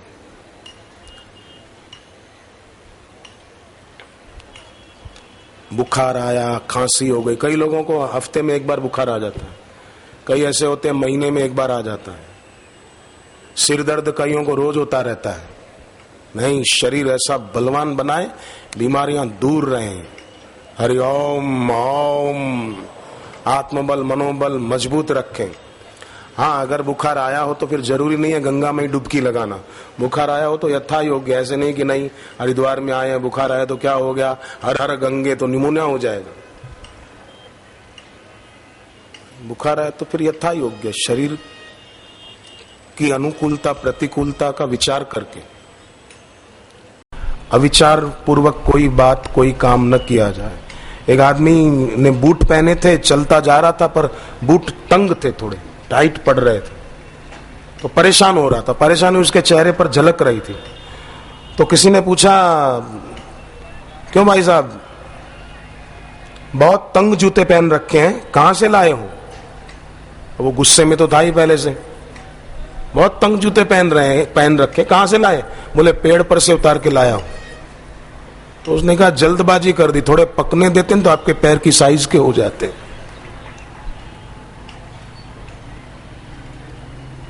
विचार पूर्वक, बिना विचारे जो करे सो पीछे पछताए, काम बिगाड़े आपनो जग में होत हंसाए।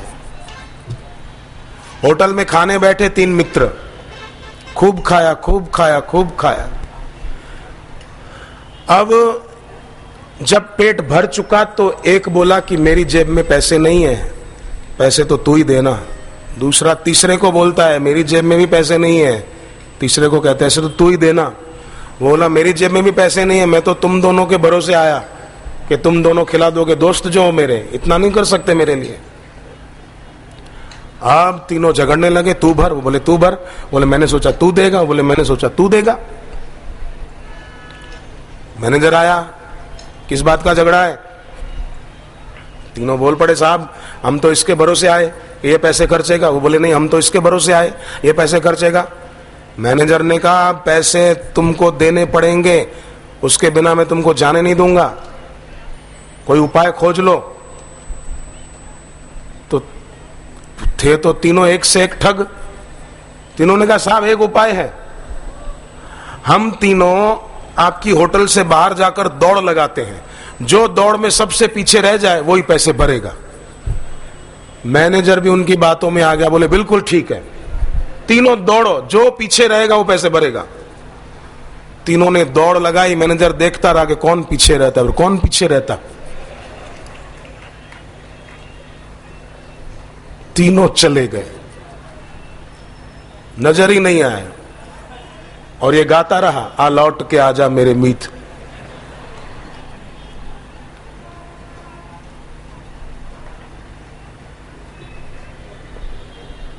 बिना विचारे कोई काम न करके विचार पूर्वक किया जाए। एक आदमी ने आसपास खबर फैला दी कि मेरे को एक नौकर चाहिए। तो एक आदमी आया खबर सुनकर कि साहब मैं नौकरी के लिए तैयार हूं, साहब पगार कितना दोगे? बोले पगार नहीं मिलेगा। उसने कहा ये क्या बात हुई, नौकरी करूं और पगार नहीं दोगे? बोले नहीं, पगार नहीं मिलेगा। नौकरी कितनी देर करनी है? बोले नौकरी करनी है केवल 20-25 मिनट दोपहर को, 20-25 मिनट शाम को। पगार नहीं दोगे? बोले खाना दूंगा, पगार नहीं दूंगा। है मंजूर? उसने सोचा खाने के ही तो लाले पड़ रहे हैं, खाना तो मिलेगा कम से कम, और काम तो खाली आधा 25 मिनट या आधा घंटा दोपहर को, आधा घंटा शाम को, बस खाना तो मिल रहा है, क्या बुरा है? बोले साहब मंजूर है। खाना दोगे ना? बोले हाँ।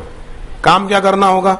बोले थोड़ा दूर आगे जाओगे ना तो गुरुद्वारा है, वहां से खाना खुद का खा के आना, मेरे लिए लेकर आना, ये काम है तेरा। कहां कहां लोगों की बुद्धि चलती है, कहां कहां अपना दिमाग दौड़ाते हैं। ये नहीं सोचते कि चलो मैं सत्संग में जाके आऊं, मैं शिविर में जाके आऊं, मैं दीक्षा लेकर। ऐसे लोग अगर सत्संग और दीक्षा का सहारा लें तो जरूर उनके जीवन में भी ये शुद्धि आ सकती है। अष्ट शुद्धि और नवनिधि। नवनिधि में हम और आगे चलें, धर्म निधि, गुण निधि, विवेक निधि, रूप निधि, पांचवी निधि बल निधि। बल, हमारे गुरुदेव श्री आशा रामायण का प्रसंग सब साधक जानते हैं। देखा किसी ने सोचा डाकू, लाए लाठी भाला चाकू, दौड़े चीखे शोर मच गया, टूटी समाधि ध्यान खिंच गया। पर बापूजी तो एक दृष्टि देखे सभी, चले शांत गंभीर, सशस्त्रों की भीड़ को सहज गए बेची। एक दृष्टि, ऐसी दृष्टि हमको प्राप्त हो, वो कैसे प्राप्त होगी? गुरुदेव के सुमरण से प्राप्त होगी, और कोई उपाय नहीं है। क्योंकि तुलसीदास जी ने बिल्कुल स्पष्ट कहा, श्री गुरु पद नख मणिगण ज्योति, सुमिरत दिव्य दृष्टि ही होती। ऐसी दृष्टि जिनकी है, उन गुरुदेव के सुमरण से हमें भी वो दिव्य दृष्टि प्राप्त होगी, और कोई उपाय नहीं है।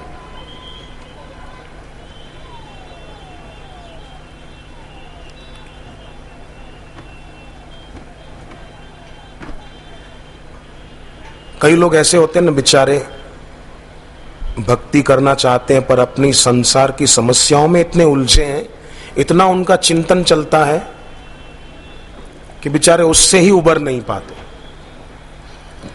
इसलिए मैं कई बार कहता रहता हूं, और उससे कई साधकों को फायदा भी हुआ है। मुंबई में एक भाई साहब अभी मिले कुछ दिन पहले कि 70 लाख रुपया कर्जा था, उतर गया उनका, 70 लाख। नागपुर में एक भाई मिले, 40 लाख कर्जा उतर गया उनका। खाली में मंगलवार को नमक मिर्च नहीं खाता था बस, और ओम ह्रीम नमः, ओम ह्रीम नमः, सूर्य ग्रहण या चंद्र ग्रहण का टाइम वो मंत्र सिद्ध कर लिया, 10 माला जप करके, गुरु मंत्र सिद्ध कर लिया ग्रहण के समय जप करके, और फिर अपना बिगड़ा काम जप करते करते संवार लिया, 40 लाख कर्जा उतार दिया।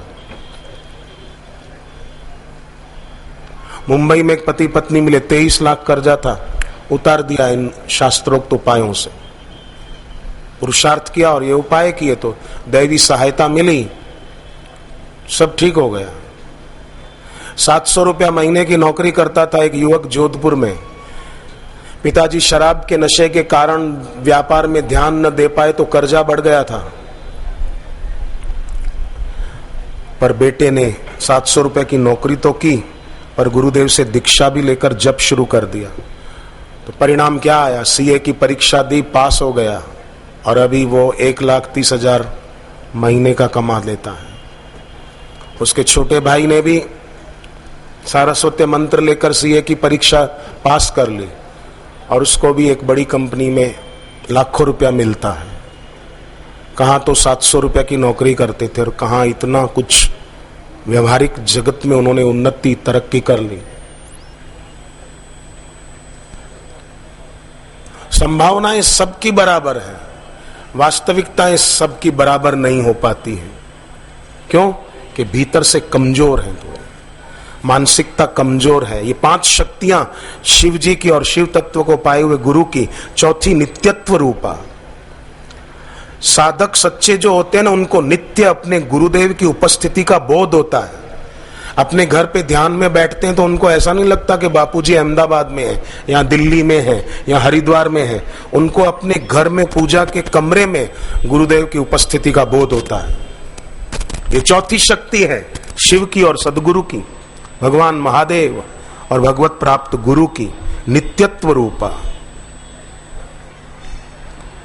जापान में जो सुनामी आई थी कुछ समय पहले, 35 फुट ऊंची समुद्र की लहरें उछली थी। कितने लोग बेचारे उसमें बह गए, गाड़ियां और समुद्री जहाज बह गए, बड़ी बड़ी बसें उस बाढ़ में बह गई। उसके कुछ दिन बाद मुझे एक सत्संगी साधक ने बताया, बोले आप मेरा पासपोर्ट देख लो, शंका हो तो वीजा देख लो, और वो जो होता है ना, क्या बोलते हैं, इमिग्रेशन काउंटर का वो ठप्पा देख लो। जिस दिन जापान में सुनामी आई उसके एक दिन पहले मैं वहीं पर था और मैं तो बाद में आने वाला था, पर न जाने क्यों अंदर में बापूजी प्रेरणा दे रहे थे कि निकल निकल निकल, अभी जल्दी टिकट करा, चल। और मैंने उसके एक दिन पहले ही टिकट कराई और भारत आ गया। और अब पता चला कि गुरुदेव ने कैसी मेरे पर कृपा बरसाई, मुझे कैसी प्रेरणा दी। अगर नहीं प्रेरणा मिली होती मुझे, मैं जब तप नहीं करता होता, तो प्रेरणा कैसे मिलती, गुरु जी की कृपा कैसे बरसती, और न बरसती तो न जाने क्या हाल हुआ होता। हृदय के भावों में बड़ी शक्ति। आप देखो, मनु शत्रुपा ने तप किया, गोमती नदी के किनारे ओम नमो भगवते वासुदेवाय जप किया, वर्षों तक जप किया। भगवान प्रकट हुए, दर्शन दिए और उनको वरदान दिया कि पुत्र रूप में मैं तुम्हारे घर आऊंगा। वही मनु शत्रुपा जप करते करते शरीर छोड़कर दूसरे जन्म में दशरथ और कौशल्या बने और भगवान राम उनके यहाँ पुत्र रूप में आए।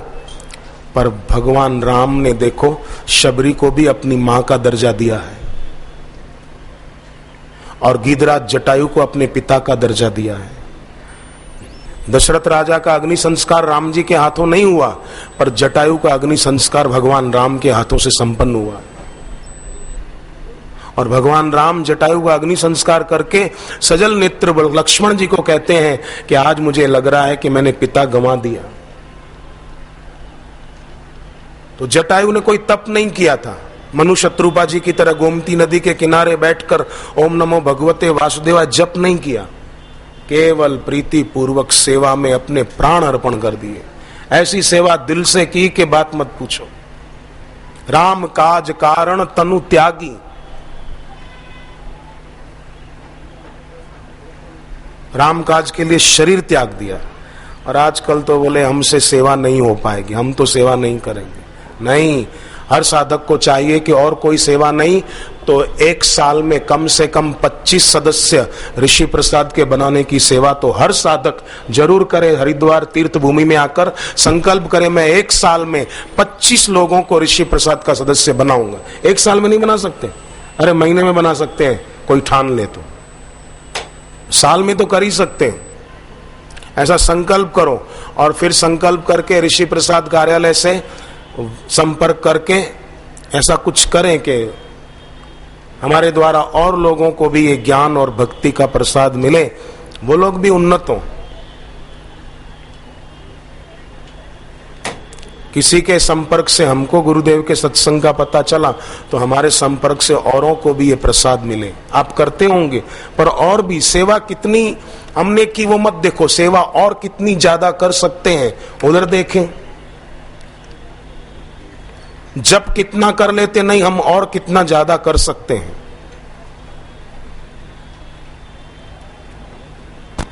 उससे हमारा आध्यात्मिक विकास होता। नित्यत्व रूपा, जैसे पेटलावद आश्रम मध्य प्रदेश में 17 साल हो गए गुरुजी का सत्संग ही नहीं मिल रहा था उनको। व्याकुलता इतनी बड़ी कि बड़दादा के नीचे आश्रम में मंदिर के शिखर पर पत्थर में गुरुदेव की आकृति उभर आई। कोई फोटो का रिफ्लेक्शन नहीं पड़ रहा था, कोई तस्वीर उधर पीछे आसपास नहीं थी। शिखर का जो पत्थर था, उस पत्थर में बापूजी की आकृति उभर आई थी। और ये तो अखबार वालों ने भी फोटो खींचकर अखबार में छापी थी, तब की अखबारें साक्षी हैं। नित्यत्व रूपा, चौथी शक्ति। पांचवी शक्ति व्यापकत्व रूपा, सर्वव्यापक जो भगवत तत्व है, उस व्यापक ब्रह्म का मैं रूप से अनुभव करने वाले गुरु का सुमिरन जो साधक करते रहेंगे, वो भी देर सवेर उसी अनुभव में जगेंगे। जही के जही पर सत्य स्नेहु, सोते ही मिला ही ना कछु संदेहु। जिसको जिसके प्रति सत्य स्नेह होता है, उसको उसकी प्राप्ति होती है, इसमें कोई शंका नहीं है। इसलिए सब बोलना साथ में, जो भी दूर दूर तक बैठे हैं, खड़े हैं, सभी बोलना।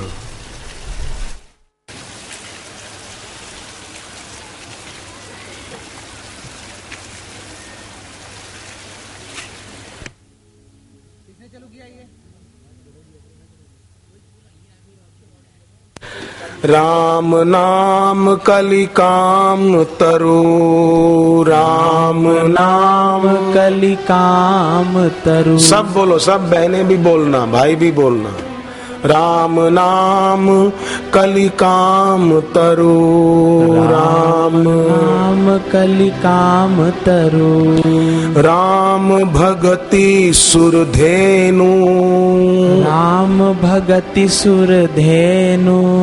सकल सुमंगल मूल जग, सकल सुमंगल मूल जग।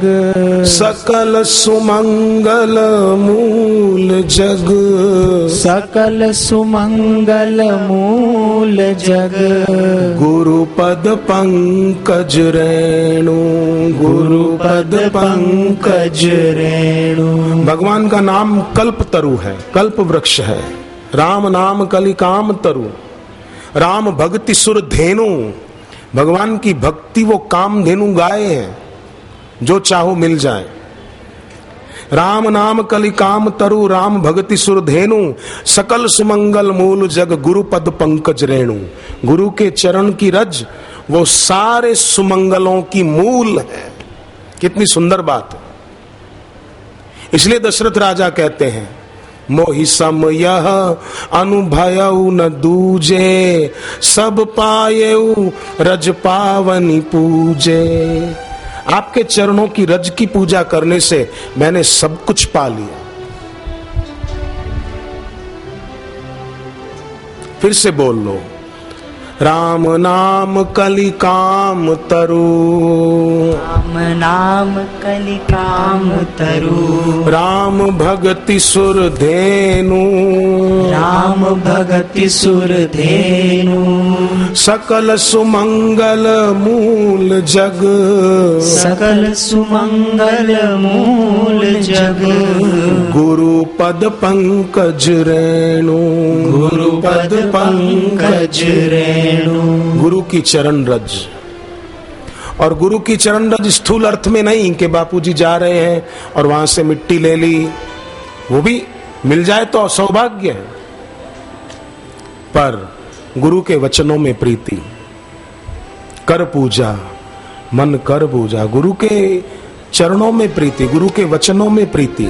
जिसकी गुरु के चरणों में प्रीति है उसकी गुरु के वचनों में भी प्रीति जरूर होगी। कर पूजा मन कर पूजा, कर पूजा मन कर पूजा, कर पूजा मन कर पूजा, कर पूजा गुरु वचनन की, गुरु चरणन की, गुरु वचनन की, गुरु चरणन की। मन कर पूजा, कर पूजा, मन कर पूजा, कर पूजा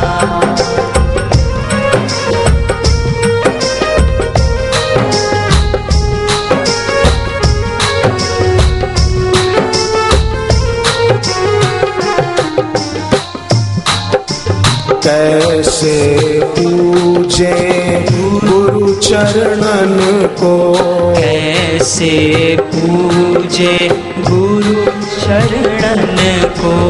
अपना लो बस गुरु वचनन को, अपना लो बस गुरु वचनन को।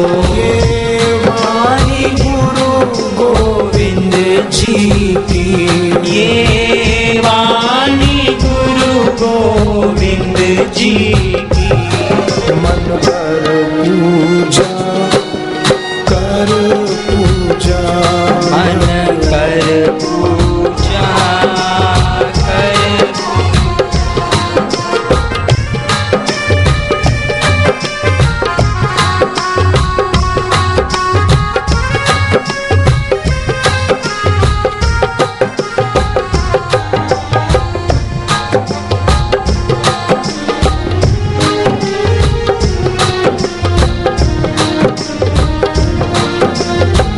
जय गुरु चरण रेणु सिर धरही, जय गुरु चरण रेणु सिर धरही। ते जनु सकल विभव वश करही, ते जनु सकल विभव वश करही। सारे सद्गुणों को जो अपने वश में करना चाहे वो अपने गुरुदेव के चरण में खूब खूब अपनी प्रीति बढ़ाए। और पवित्र तीर्थ धाम में भगवती भागीरथी के तट पर जो ऐसा शुभ संकल्प करेगा,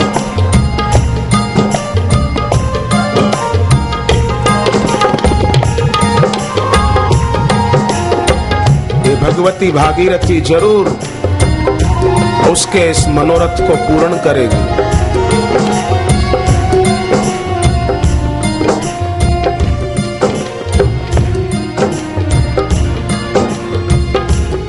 हरि ओम, हरि ओम, हरि ओम, हरि ओम, हरि ओम, हरि ओम, हरि ओम, हरि ओम।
कृष्णा कृष्णा कृष्णा हरे हरे, हरे राम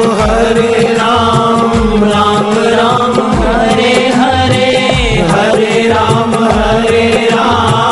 राम राम हरे हरे, हरे कृष्णा कृष्णा कृष्णा हरे हरे, हरे कृष्णा कृष्णा कृष्णा हरे हरे, हरे राम राम राम हरे हरे, हरे राम राम राम हरे हरे, राम हरे हरे, राम हरे हरे, राम राम हरे हरे, राम हरे हरे। ओम नमो भगवते वासुदेवाय। ओम नमो भगवते वासुदेवाय। नवनिधि गुरु के दर्शन सुमिरन से प्राप्त होती है। धर्म निधि यानी धर्म बुद्धि में न रहे, जीवन का अंग बने। किसी की पीड़ा सही न जाए, उसकी पीड़ा दूर कैसे हो, ऐसा विचार, ऐसा काम किया जाए। गुण निधि, गुण खूब हो पर गुणों का अहम न हो, गुण निधि हो। बापूजी ने कैसे एक गरीब मजदूर को कंधे पर बिठाकर नदी पार करा दी। गुण निधि, गुणशील कहो। धर्म निधि, गुण निधि, रूप निधि।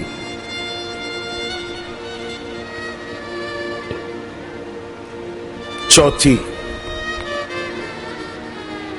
बल निधि, बलवान हो। बलवान का मतलब ये नहीं कि शरीर से दंड बैठक करके अपना शरीर खूब मांसपेशियां बढ़ा लें। आध्यात्मिक बल, श्रीमद राजचंद्र स्वामी के शरीर की हड्डियां दिखती थी, इतने पतले थे, पर महात्मा गांधी जी उनको गुरु मानते थे।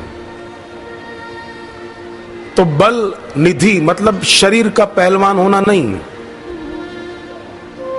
एक दृष्टि देखे सभी, सबके हथियार गिर गए और सब गुरुजी के चरणों में झुक गए। ये बल निधि। बापूजी का लॉकेट पहन रखा था एक बहन ने, भूत उसके अंदर घुसा था पहले, परिवार वालों ने लॉकेट पहना दिया। वो प्रेत कहता था कि मैं इसके पहले और 4 लोगों को मार चुका हूं, पर इस लड़की को नहीं मार सका क्योंकि इसके गले में बापूजी की तस्वीर वाला लॉकेट है। मैं इसका गला दबाने जाता हूं, वहां गुरुजी हाथ निकालते, खबरदार। बल निधि। फिर वो प्रेत की सदगति हो गई, वो लड़की ठीक होकर के घर गई थी।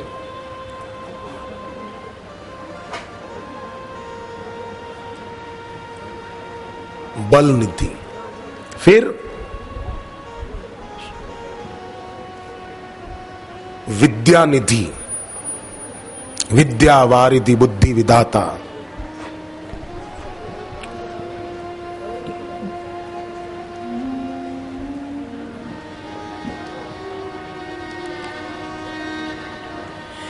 विद्या निधि मतलब केवल सुनते ही रहना नहीं।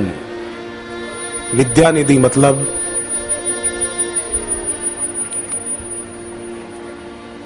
ग्रस्त जीवन में कभी धंधे में तेजी आती है, व्यापार में कभी मंदी भी आ जाती, कभी पैसा खूब होता है तो कभी हाथ तंग होता है, पैसा कम होता है, कभी तबीयत अच्छी होती है तो कभी तबीयत खराब होती है, कभी कोई हमको अनुकूल चलता है तो कभी कोई हमको प्रतिकूल चलता है।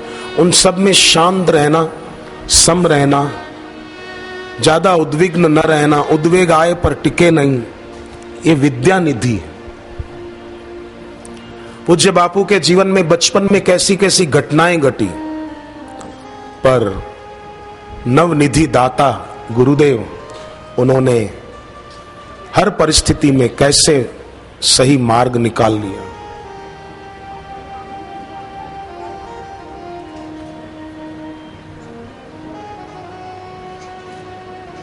तो ऐसे गुरुदेव हम साधकों को भी विद्या निधि देखना चाहते हैं, विद्या निधि से संपन्न। सत्संग का अर्थ केवल सुनते रहना ही नहीं होता है। सत्संग का अर्थ फिर घर जाकर जो कुछ हमारे पास है उसका हम सदुपयोग करें, हमारी श्वासों का हम सदुपयोग करें, हमारे समय का हम सदुपयोग करें, हमारे पैसे का हम सदुपयोग करें। कई लोग दिखावे में पार्टी में पैसा खर्च करते हैं पर सेवा में अपना धन नहीं लगा पाते हैं, अच्छे काम में अपना धन नहीं लगा पाते, मौज शौक में खूब पैसा उड़ाएंगे पर सत्कर्म में बोले लिखो मेरा 151 रुपया, भोग विलास में 1,51,000 खर्च देंगे पर सत्कर्म में नहीं लगेगा। तो समझो वो आदमी सत्संगी नहीं है, विद्या निधि नहीं है। तो बोले हमारे पास धन नहीं है, कोई सोचे नहीं तो धन होता तो हम खूब सेवा करते। तो कोई बात नहीं, आपके पास धन नहीं है, आपके पास शरीर ठीक है, आप सत्संग दान करें, दूसरों तक सत्संग की पुस्तकें पहुंचाने की सेवा कर ली, बाल संस्कार की सेवा कर ली, ऋषि प्रसाद की सेवा कर ली, उसमें तो कोई पैसा खर्च नहीं होगा। ये सेवा इसलिए की जाती है कि हृदय की शुद्धि हो जाए। सेवा अपने लिए ही होती है। व्रत उपवास जैसे पूर्णिमा है तो पूनम व्रतधारी साधक अपने कल्याण के लिए करते हैं। हमारे पूनम व्रत से गुरु जी को कुछ फायदा होगा नहीं, हम पूनम व्रत करेंगे हमको फायदा होगा। पूनम व्रतधारियों को आध्यात्मिक लाभ खूब होता है।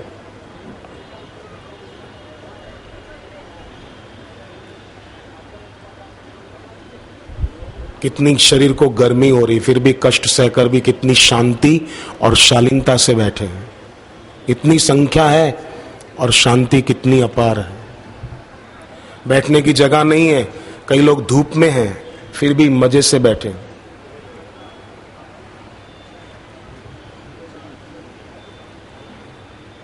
जल सेवा करने वाले अपनी सेवा चालू रखना, जो पानी पीना चाहेंगे वो पी सकेंगे, भावना होती है।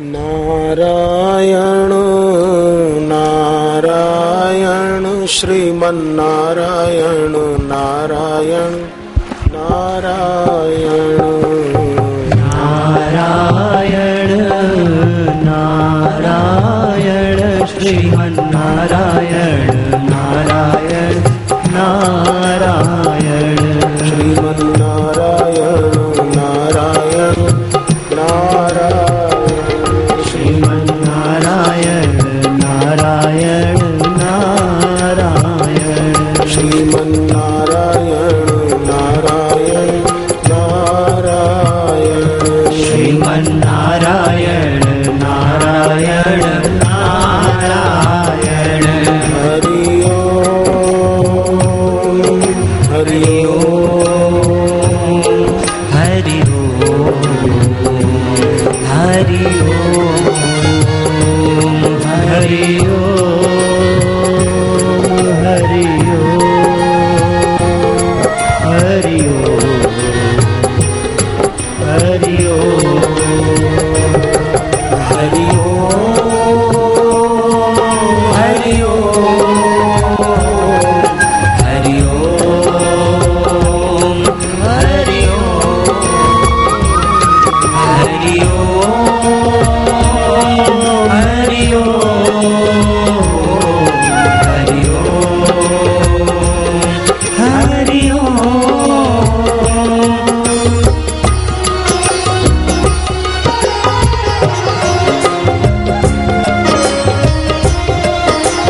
लक्ष्मी नारायण